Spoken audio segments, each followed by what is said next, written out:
Bendito seja Deus e Pai de nosso Senhor e Salvador Jesus Cristo. Nesse momento eu quero cumprimentar a todos com a paz do Senhor Jesus. Todos os inscritos aqui do canal Rascunho DBD, você que é novo aqui, seja bem-vindo. É um prazer ter você aqui. Se você gostar do nosso conteúdo, você pode deixar o seu like, ative o sininho para receber as notificações, se inscreva no canal e compartilhe o vídeo para que chegue a mais pessoas. Deus abençoe você. O canal Rascunho DBD tem a incumbência de gravar 2 vídeos por semana, liberar 2 vídeos por semana, que é 2 livros da classe dos jovens. Nessa questão, nessas oportunidade, ou melhor, estaremos comentando a lição de número 3 da classe dos adultos, né?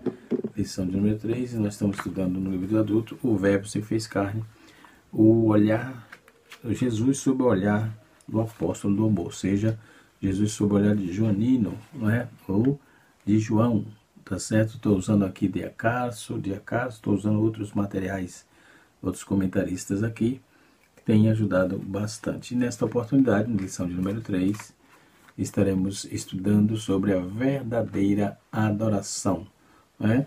Texto áureo nos diz assim: o Espírito, Deus é Espírito, importa que os que o adorem em espírito e em verdade. João, capítulo 4, verso 24.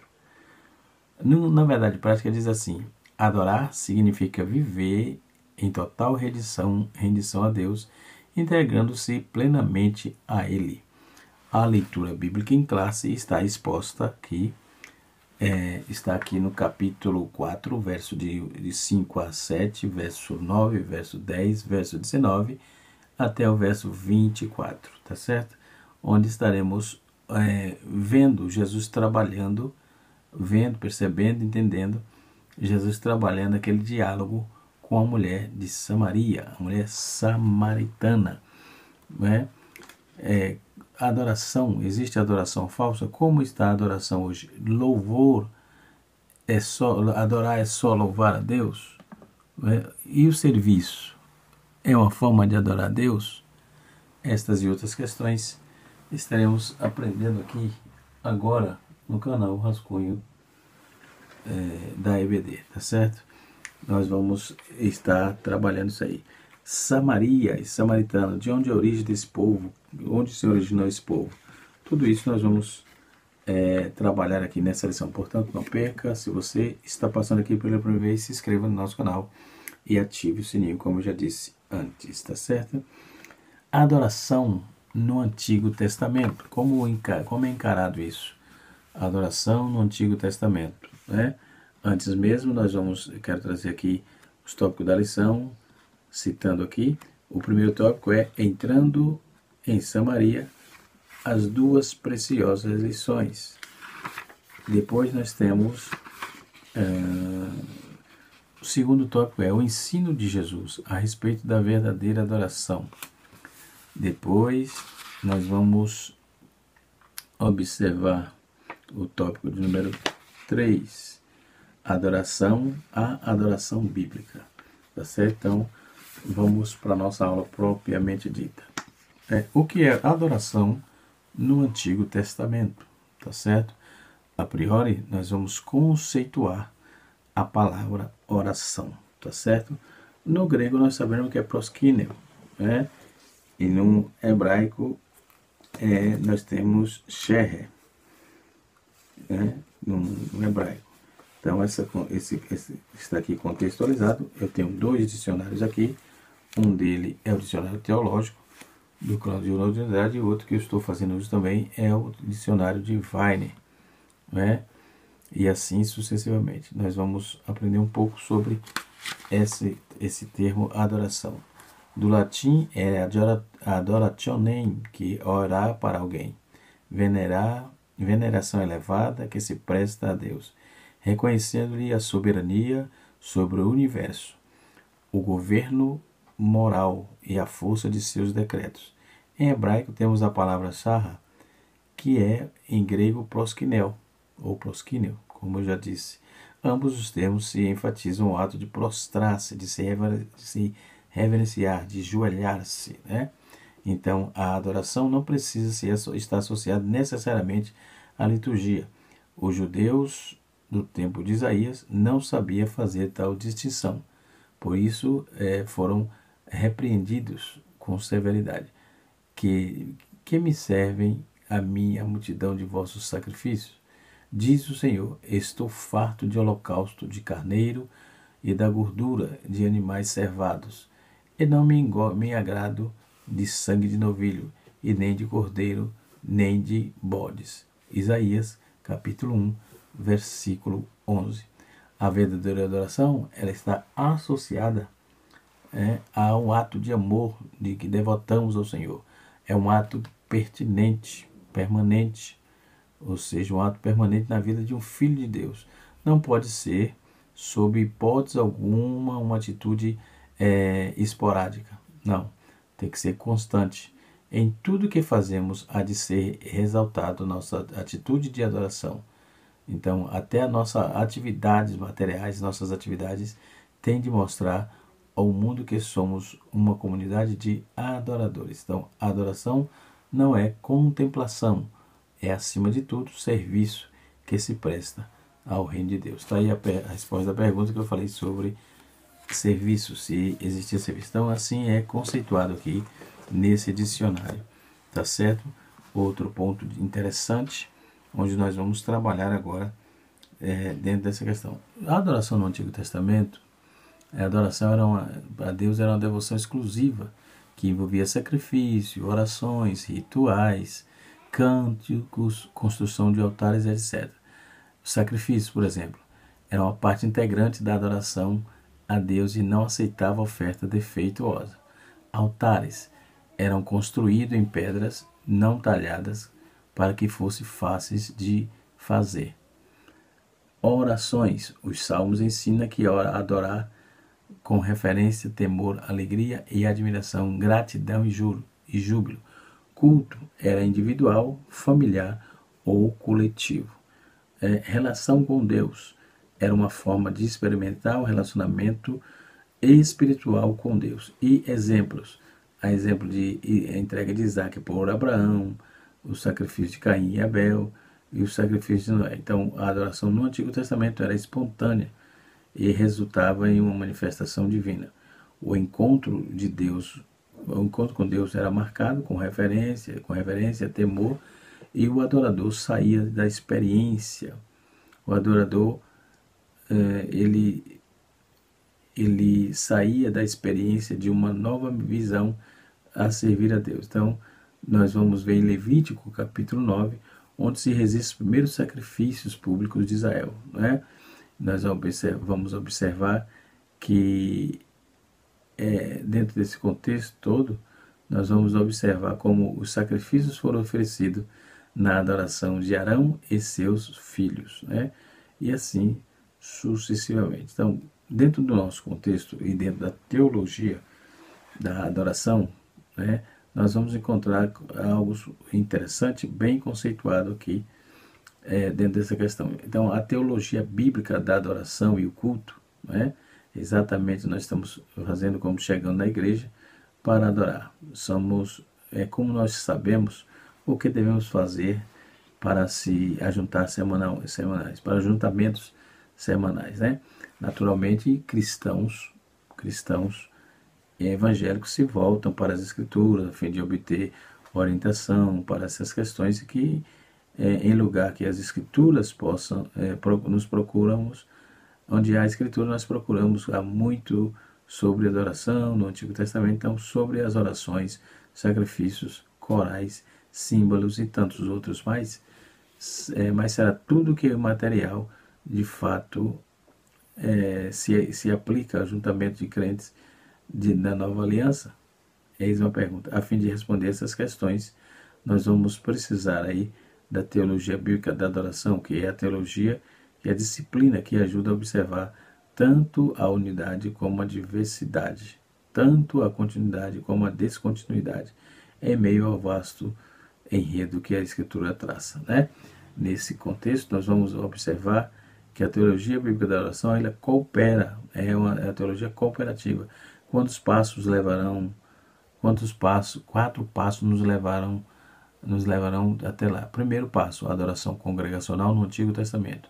Segundo, o comprometimento em Cristo. Terceiro, a adoração congregacional no Novo Testamento. E quarto, lendo a Bíblia para adoração corporativa, tá certo? Esses 4 itens e destaque aqui importante, tá certo?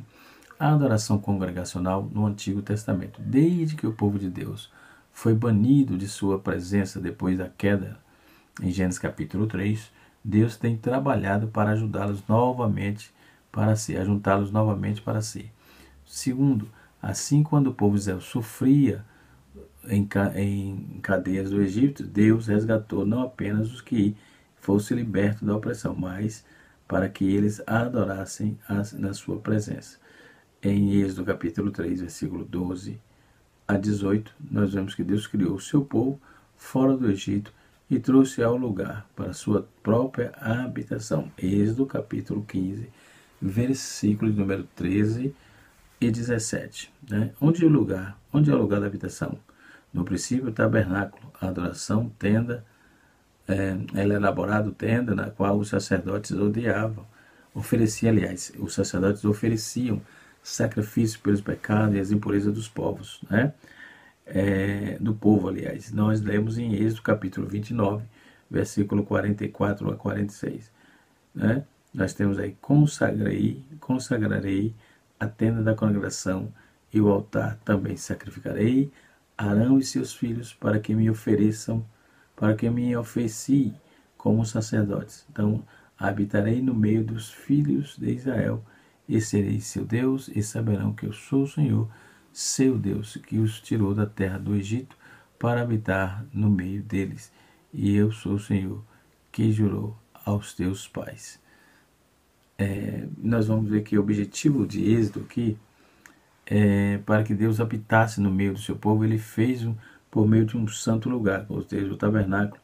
Então, de indivíduos nesse caso, né? E sacerdotes. Esses indivíduos aqui seriam os sacerdotes, que são designados para aquele propósito. Quando Deus tirou o povo de Israel do Egito, ele tomou para si o seu povo e o modo como ele confia a esses relacionamentos, né? Confiou no relacionamento com Israel e foi firmado com a aliança que geralmente é chamada de aliança mosaica, não é? No capítulo 19 de Êxodo, daí em diante nós encontraremos, ou melhor, né? Essa questão da aliança mosaica e todo enredo dentro desse contexto, tá certo? Então o Senhor lembra o povo que havia feito para que resgatá-los do Egito. Então promete que se ele obedecer, temos aí uma sua aliança. Então era uma possessão peculiar, né?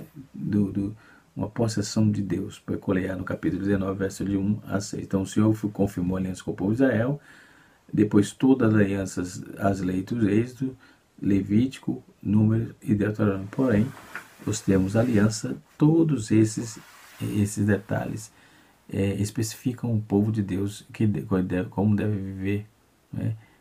Com Deus e uns com os outros nessa aliança específica de que Deus firmou com ele, né?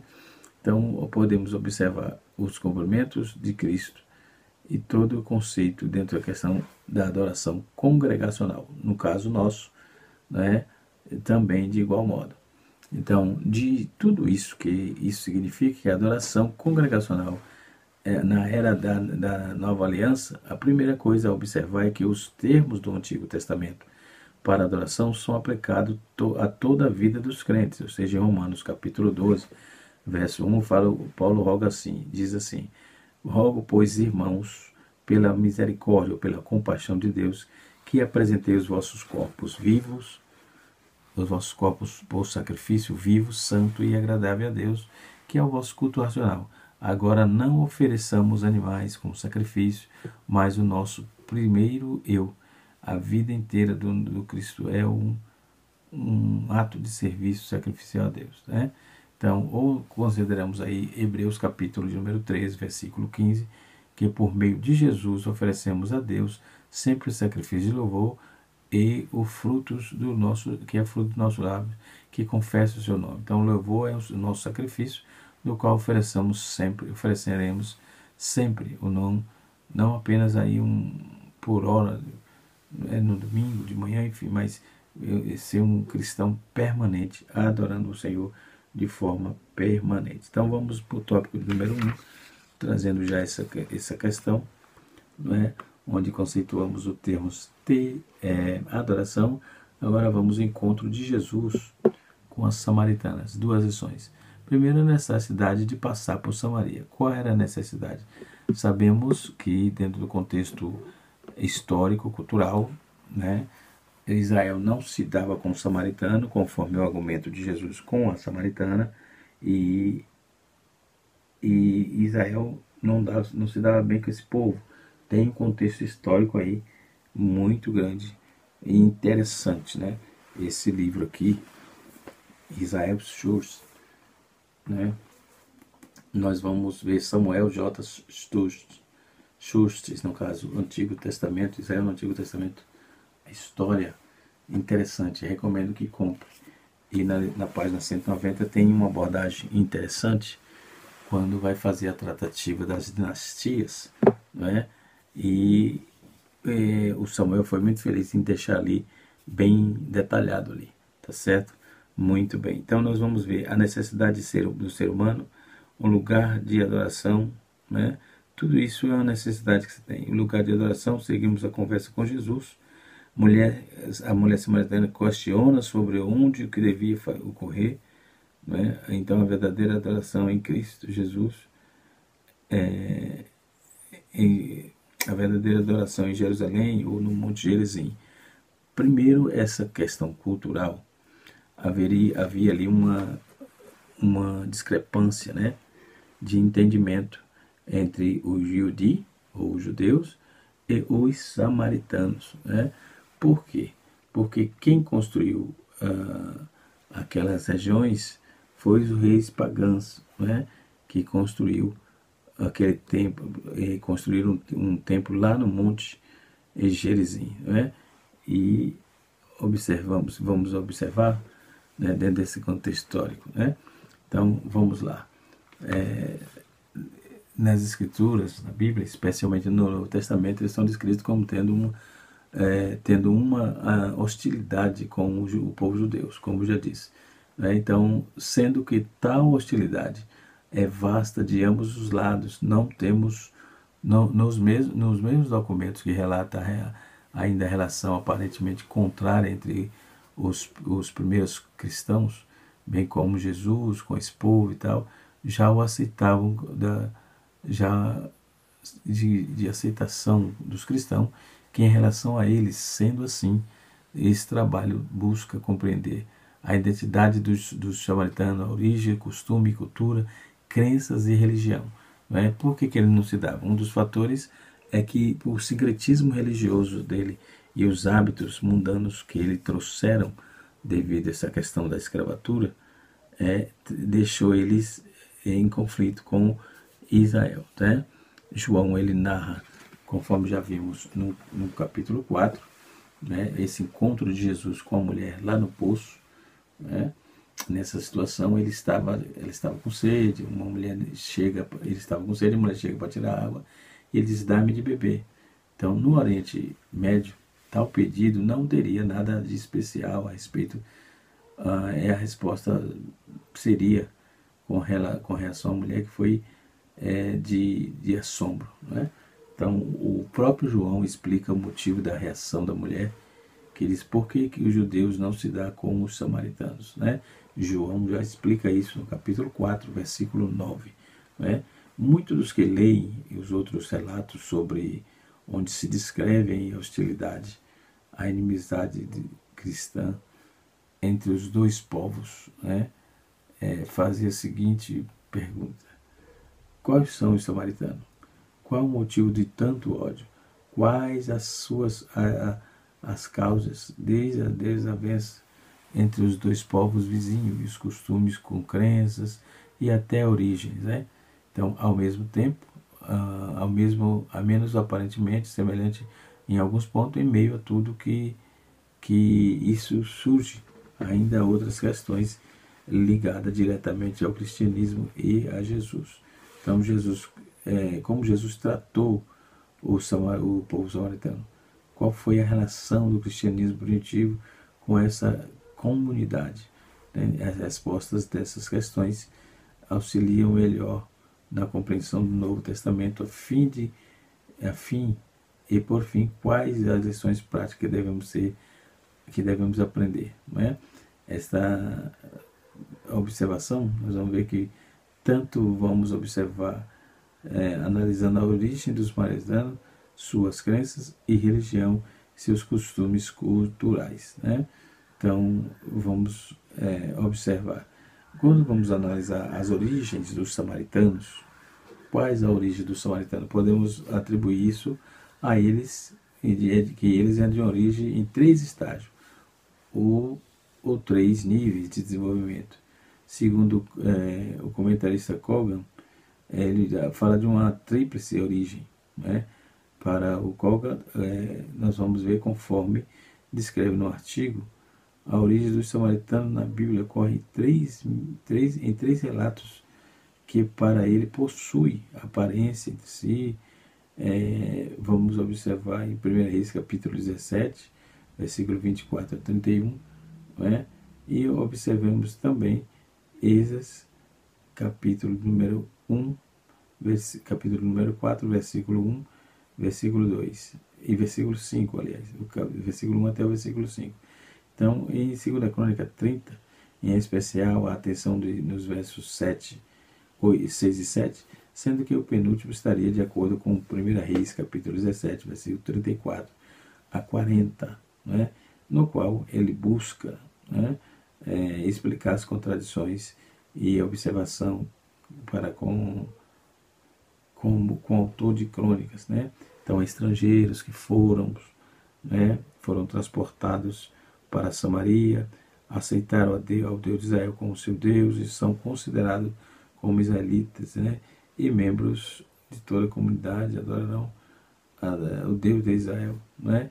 As 3 origens dos samaritanos, e assim sucessivamente. A origem e a ideologia dos samaritanos, para compreender certamente, corretamente, quem foram os samaritanos, suas crenças, sua religião, suas origens em relação aos judeus. Faz-se necessário analisar a origem de crenças, práticas e culturas do Reino do Norte e o Reino do Sul, que é composto de 10 tribos, a partir do chão do cristão, aliás, a partir do cristão ocorrido em 930, da Era Comum, tá certo? Jeroboão I assume como primeiro rei, fundou a primeira capital do reino, né? John Bright vai trabalhar isso, que essa capital era Siquém, que no Novo Testamento aponta para o nome é Sicá, né? Com medo de perder o seu reinado, ele volta de volta para Roboão, o rei de Judá. No seu reino do sul, ele estabelece dois centros de cultos, né? Ele estabelece 2 centros de culto, sendo que cada um havia um bezerro de ouro. Um desses é localizado em Betel, o outro em Dan. Então constitui-se ainda sacerdote que não eram da tribo de Levi, e edificou santuário nos altos, ou seja, tal medida para impedir que seus súditos descessem ao templo de Jerusalém, capital do reino do sul, para cultuar, adorar a Deus. Então, esses relatos são registrados em 1 Reis, capítulo 12, versículo número... 1 Reis, capítulo 12, e 2 Crônicas, capítulo 11, versículo de número 11, versículo número 13 a 17, ok? Observando direito esses textos aqui. As práticas introduzidas e reintroduzidas por Jeroboão I permanece por todo o período, né, que que durou Israel no norte. Essas práticas eram contra os mandamentos de Yahvé, e uma quebra da aliança, e assim sucessivamente. Então, as mesmas práticas se encontram presentes nos povos mistos. Nós podemos observar que essa prática de introduzir pessoas em Roboão I, ele permaneceu todo o período, né, dentro desse contexto. As mesmas práticas se encontravam perante os povos, presentes nos povos mistos. Então, eles eram um povo misto, por isso que Israel não queria contato com ele. O culto era misto, não é? A religiosidade, que é um ponto muito forte, praticamente intransponível em Israel. Né? Então, os judeus vêm, o samaritano vem com uma roupagem nova, não é? Que não encaixa muito, não. Né? Quando vamos observar dentro desse contexto, é possível afirmar que o relatório de que a ideologia, a filosofia bíblica, da religião, da liturgia crítica, semítica e o samaritano, né, após o século 722 depois, na Era Comum, ok? E assim sucessivamente. Então, para se traçar até os dias de Jeroboão, sendo assim, primeiro Jeroboão pode ser considerado o fundador da religião sincrética em Israel, ou o Reino do Norte. Essas práticas permaneceram até os dias de cativeiro, né? E assim sucessivamente. Então, depois tem a ordem política, a etnia e etc e tal, tá certo? Dentro do pessoal dos samaritanos, né? Jesus, ele conseguiu estabelecer contato e estabelecer ali a palavra do Senhor. A necessidade de passar por Samaria. Qual era a necessidade disso? Não é? Jesus queria reconciliar aquele povo e foi o que ele fez, certo? Em João capítulo 4, verso 4, está informando que ele era necessário passar por Samaria, quando buscares, e quando o Senhor deixará a Judéia em direção a Galileia. Para tal, teria que atravessar por Samaria, apesar de evitar entrar nessa cidade devido à tensão racial que existia ali entre Israel e os samaritanos. Entre os judeus, aliás, e os samaritanos, havia uma missão ainda. E assim, então, o encontro da mulher com a mulher samaritana, e ficar junto à fonte de Jacó. Durante essa conversa, Jesus aborda o assunto sobre o local adequado para adorar a Deus, né? Então, seria Samaria ou seria em Jerusalém? Nesse diálogo, nosso Senhor ensinou duas coisas importantes. Primeiro, a necessidade do ser humano, o encontro entre Jesus e a mulher samaritana, tá certo? Então, o lugar de adoração a Deus, né? Lugar de adoração a Deus não se pode mexer, não se pode banalizar, tá certo? Não se pode banalizar. No tópico número 2, nós vamos encontrar o ensino de Jesus a respeito da adoração, né? Ao afirmar que ao afirmar que ofereceria água viva e tal, mas quando tem sede, Jesus referia-se a uma vivência espiritual que se tratava, era de vivência espiritual, né? Então, quando vamos ver a adoração, ao afirmar que ofereceria água viva, os que têm sede, Jesus referia-se à sua convivência, não é, espiritual, que se daria aí no interior de cada indivíduo. Então, a água que se lhe der, tornará nela tornará fonte de água que jorra para a vida eterna. Uma lição muito interessante, né? O segundo subtópico nos diz assim: a verdade, Jesus e a verdadeira adoração, né? E assim sucessivamente. Jesus mudou alguns conceitos, porque tinha aquelas problemáticas do monte ou do templo de Jerusalém, e Jesus não estabeleceu lugar geográfico, né? Jesus, ele estabeleceu que o povo acredite, que o povo obedeça, que o povo cante para Jesus, né? e assim sucessivamente. Então, no tópico número 4, tópico número, lição de número 4, né? De número 3, ou melhor, onde estamos explorando aqui esta vasta informação, tá certo? Qual a origem do povo misto sincrético, né? Em 722 a.C., Israel e o Reino do Norte, a sua capital era Samaria, cai perante os assírios, né? Nós vamos assistir Júnior, nós vamos ver Spiro Schaefer trabalhar isso. Então a Bíblia revela que isso ocorre porque os filhos de Israel pecaram contra o Senhor Deus, né? E continuar declarando Israel, adorando os estatutos das nações que o Senhor lançara diante dos filhos de Israel, né? Com a deportação dos filhos de Israel do norte, a população da região foi removida, foi renovada com pessoas de outras nações, né? Que para possas vindas a Babilônia, Cult, Ave, Ramat e Zeferivan, né? E em 2 Reis, capítulo de número 17, verso 24, né? E também o verso 25, tal população de Israel leva consigo suas religiões, suas práticas, seus deuses, suas imagens de escultura, né? E assim sucessivamente, com a deportação do filho de Israel, né? E a população da região foi renovada, né? De pessoas novas, de novos habitantes e etc.